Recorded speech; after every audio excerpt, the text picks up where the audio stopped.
Welcome to The Source, where we combine the headlines with in-depth conversations with the newsmakers themselves. I'm Pinky Webb. Today on the program, we hereby proclaim to ratify the division of the province of Maguindanao into two provinces, namely Maguindanao del Norte and Maguindanao del Sur. May Allah bless us all. the yes votes win in the plebiscite dividing Maguindanao Province into two. The Commission on Elections continues to prepare for the Barangay and SK polls despite postponement calls. Comelec Chairman George Garcia joins us live. And later, a Filipino-Chinese group urges the government to address the spike in kidnapping cases involving Chinese nationals.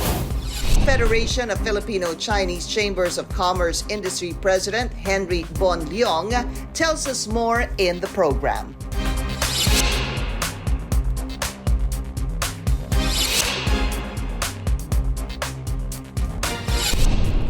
It's a landslide victory for those voting in favor of dividing Maguindanao Province into two. 99% of the voters said yes to splitting the province to Maguindanao del Norte and Maguindanao del Sur in a plebiscite held over the weekend. Those who pushed for the split believes that citizens will now have better access to healthcare and other government services because of this landmark decision. Let's go straight to the source of the story. We have Comelec Chairman George Garcia. Chairman, welcome to the source. And as usual, maraming salamat po sa inyong oras.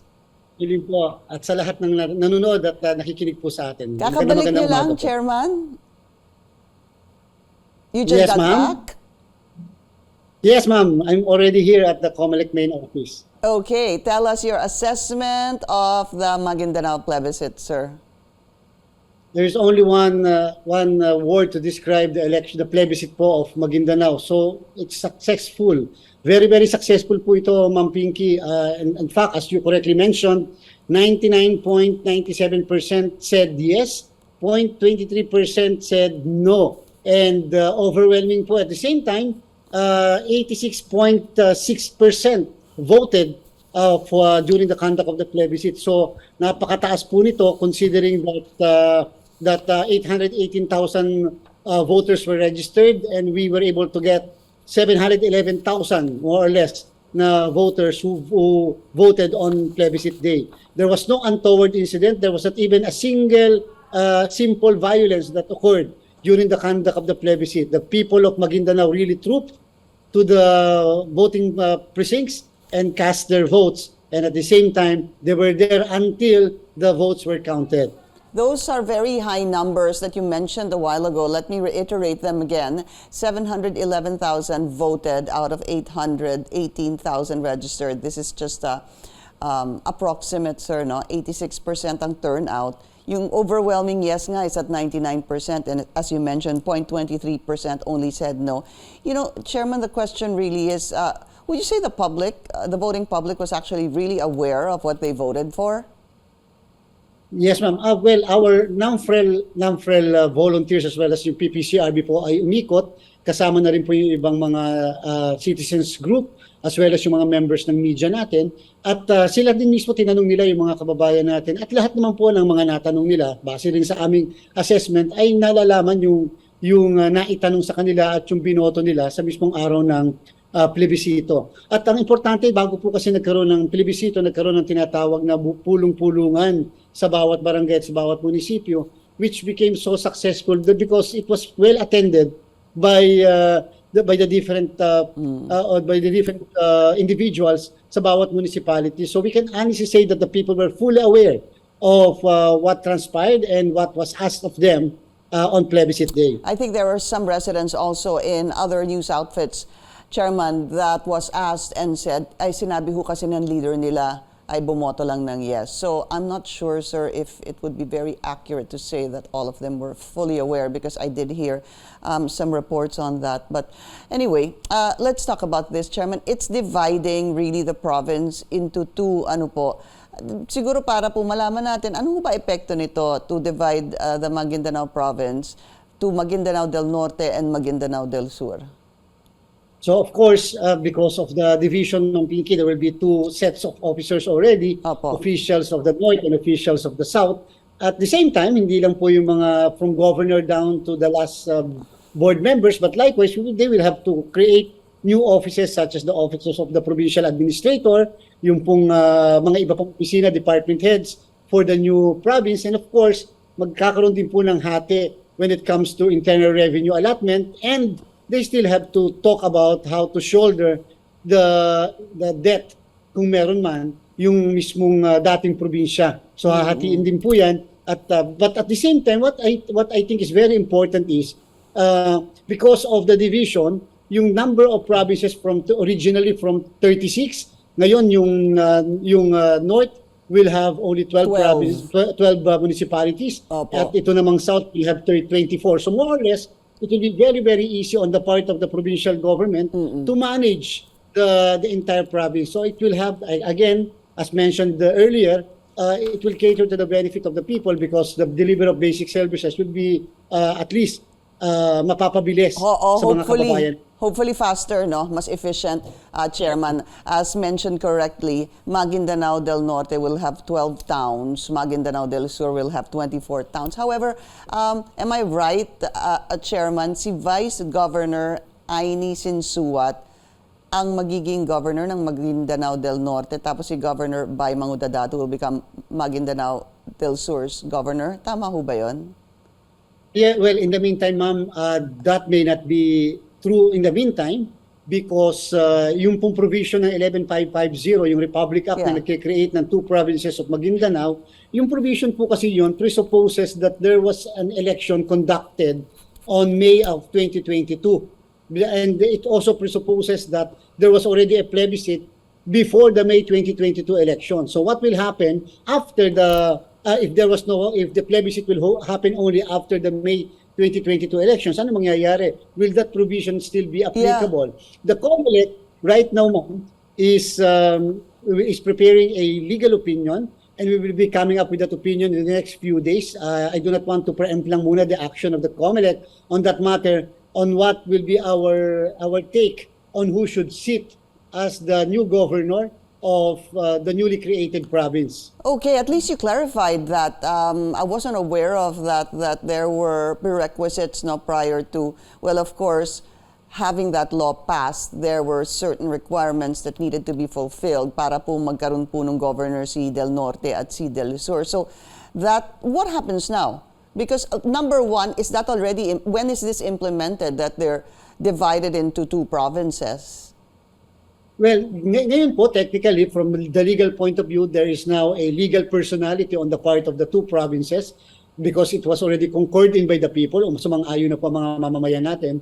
But at the same time, in the next few days, up to 60 days after the conduct of the plebiscite, it's now up to the officers, the officials of the original Maguindanao to establish the different positions. And at the same time, yung amin pong ilalabas na legal opinion will be very, very important to determine which body has jurisdiction to pinpoint sino muna ang mauupo, halimbawa, doon sa isang bagong create na probinsya. So that's very important because the question is, will the Comelec have jurisdiction? Exactly. Or will other entity have jurisdiction? Exactly, sir, because that's actually my next question. Is the Comelec going to be the one, siguro hindi naman to dictate, to decide who sits? Or sabi niyo po kasi kanina, it could be the present officials talking amongst themselves.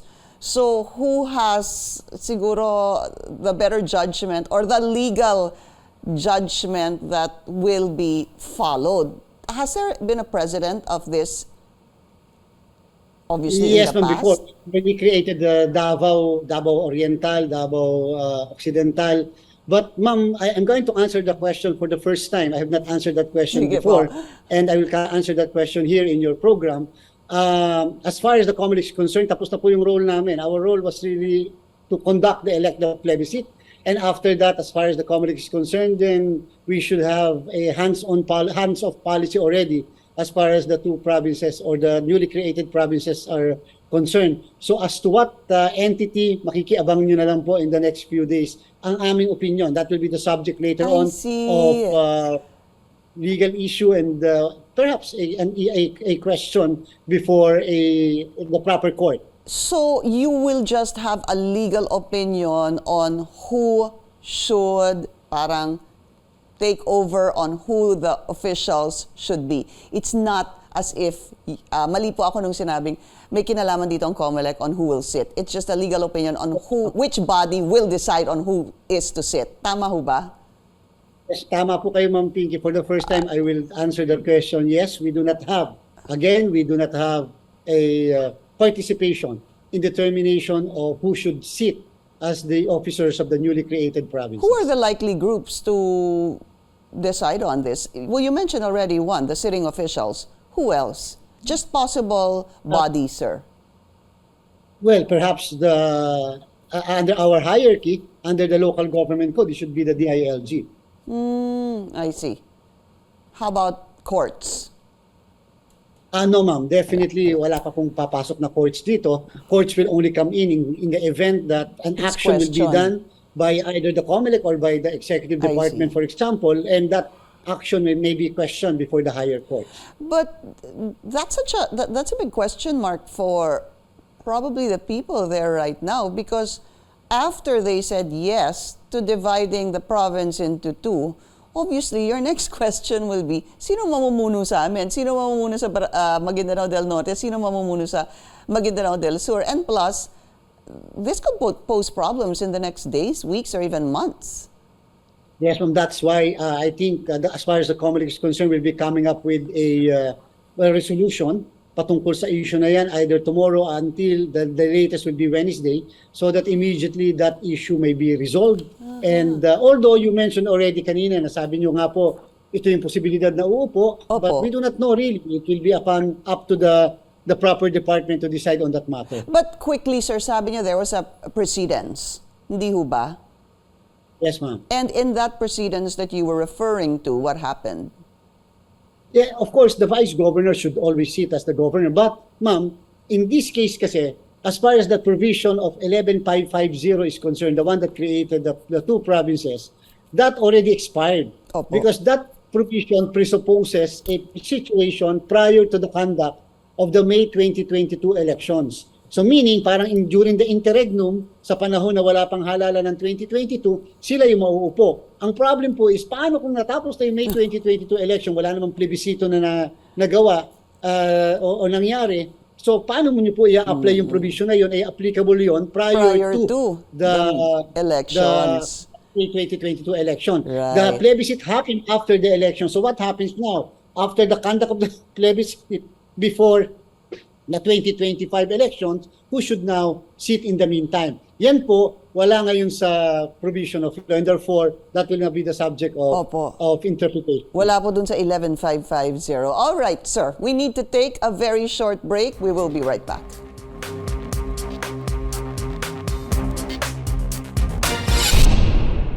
Watching The Source on CNN Philippines. I'm Pinky Webb, our source today, Comelec Chairman George Garcia. Sir, napaisip pa ako kanina nung sa pinag-uusapan natin, but I have to move on to another issue, Barangay and SK. Possible postponement, meron na po sa House. It's on second reading. Si Senator Amy Marcos also sponsored a postponement as well. Aren't you supposed to be printing the ballots today? Yes, ma'am, supposedly. And we already submitted the ballot template to the National Printing Office.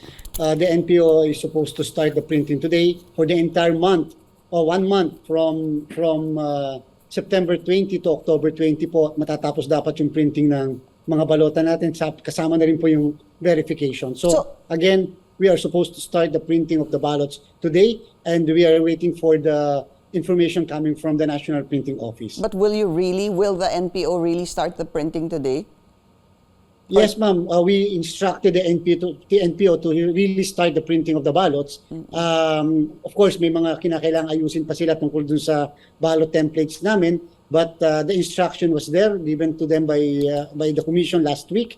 And kasi nga po yung timetable namin, ma'am, kinakailangan masimulan. Otherwise, baka po kapusin kami sa time. That's right. And I remember the last time we spoke, I asked for your personal opinion. Sabi nyo nga, para po sa inyo, personal na opinion lamang, ay gusto nyong ituloy itong Barangay and SK elections. But it really needs to be decided on, sir. Kasi how much have you spent so far? Well, when we reported to Congress mga 2 weeks ago, we spent already more than 1 billion pesos. We are about to, the printing of the ballots will cost us another 1 billion pesos. And then yung mga procurement namin will cost about mga mahigit kulang-kulang 3 billion. And then we'll be training the teachers later by the second week to third week of November. That will cost us about 300 million. Of course, yung natitira na lang yung pangpa-honoraria sa ating mga guro. So more or less, ma'am, ngayon po mahigit ng 1 billion pesos yung nagagastos namin. Although, meron na kaming mga notice of award, pero hindi pa namin nababayaran yung mga contractors namin. Exactly, sir. I was gonna go there. Okay, but the printing of the ballots, because it could start today, because that is yan po ang sinabi nyo sa NPO, umpisahan na po ito to follow the calendar of the Comelec. Paano mangyayari, Chairman, sabihin po nating ma-postpone ito? Kasi ang dami naman pong mambabatas that are really pushing to postpone the elections. What happens to those ballots? Yes, hindi po masasayang yung mga balota na yon, like what happened in 2017 when the election was postponed to 2018. Lahat po ng ballots na na-print noong 2017 ay ginamit noong 2018. The Comelec will just issue a resolution na lahat ng ballots, for example, ng 2022 will be the same ballots that will be used in 2023. Yung dates lang po na naando, o yung date lang po na naandun sa balota ang medyo iba, pero that will be covered already by our en banc resolution in the event that the election will be postponed and reset. Opo. But ano ho ba yung itsura ng balotang yun? Wala naman pong mga pangalan, ano? Mano-mano po yun, Wala. hindi ho ba? Yes, ma'am. Manual po kasi yung ating balota. So one barangay chairman, and then yung number of sangguniang barangay, and then doon sa SK naman, SK chairman, and then yung members ng sangguniang kabataan po ng mismong SK. So yun lang po, wala pong mga pangalan na nakalagay doon because hindi po tayo computerized. And let's not forget, the Barangay and SK elections are supposed to be held this coming December, and still no decision on this from both houses of Congress. Chairman, as a last question, are you hoping once and for all matuldo ka na to, malaman na kung postpone ba o hindi? We are deeply really praying that hopefully before the end of September this issue will be put into an end, and hopefully we'll have a definite answer because there will be the filing of the certificates of candidacy by October 6 to 13, and that will also be the start of the campaign period, the election period, and as well as the gun ban. So medyo magkakaroon lang po ng konting komplikasyon kung sakasakali mag-start na po yung filing ng mga certificates of candidacy natin. At syempre pagod at pera din po yun pag hahanda sa filing of certificate of candidacies on October 6. Comelec Chairman George Garcia, sir, thank you so much for your time. Thank you very much, Ma'am Pinky. Thank you very much to all. Thank you. We'll be taking a short break. Federation of Filipino-Chinese Chambers of Commerce Industry President Henry Bon Leong will join us next. Please stay tuned.